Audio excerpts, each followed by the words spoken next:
My name is Brian Creedon and I manage the desktop services team within Fidelity.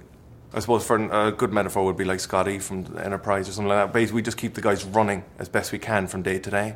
So applications, desktops, just basically keeping the traders and portfolio managers up and running and keeping all their IT needs, be it in the office or traveling around the world. It's very reactionary and you generally have to think on your feet. It involves a lot of improvising and it can be quite stressful from time to time, but it also changes a lot from day to day. So it keeps you on your toes. IT, generally, I've always said it's about 30% technical and 70% PR, because it's handling someone who's really annoyed. I didn't know if you could swear on this, but less than ideal circumstances when you meet someone. So you're walking in there, you don't know the issue, and they're like a 5-year-old. They're like, make it work. Whether you know what's broken or not, you always act like you do, because that's what people want you to be able to just walk into a room and say, I can fix this. And whether you need your colleague or Google to fix it, who knows? But at the time, it's all about confidence with these guys, and they'll eat you alive if you're not confident. 50% of the time, you just open a graph that impresses them and distract them slightly while you fix it, or you call your friend. It's almost like Who Wants to Be a Millionaire? I went to the US first on a summer job. A friend of a friend got me a job with the Fidelity. It meant working in air conditioning rather than a building site, so that was the first plus. The following summer they said, do you want to come back to Boston? I went, yeah, cool. So I went back to Boston for a summer, worked for them again, and then that was my final year, and I really wasn't sure about working in science for the rest of my life. So they said, do you want to come work for us? And they'll move me to Boston.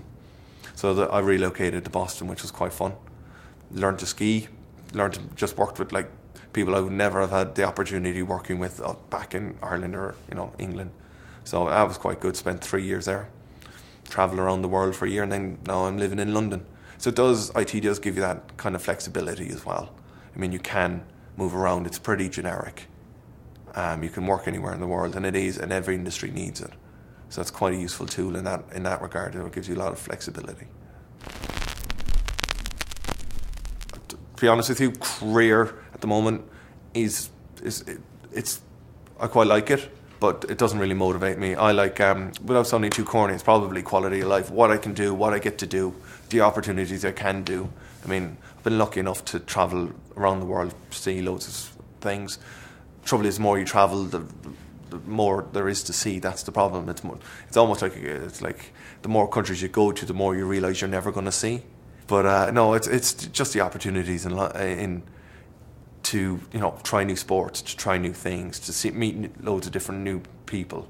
I mean, it's just things that you don't get in it, and if you stay at home. 21-year-old me would have been stunned. I don't play video games. I haven't owned a computer until about 3 years ago. I'm much more sports and activity based.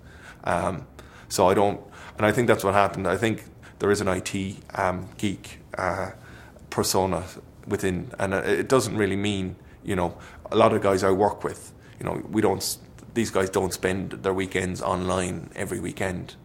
And I think that's what's changed. But yeah, I mean, at 21, even at 25, I'm still stunned I'm here. But every day is a new day.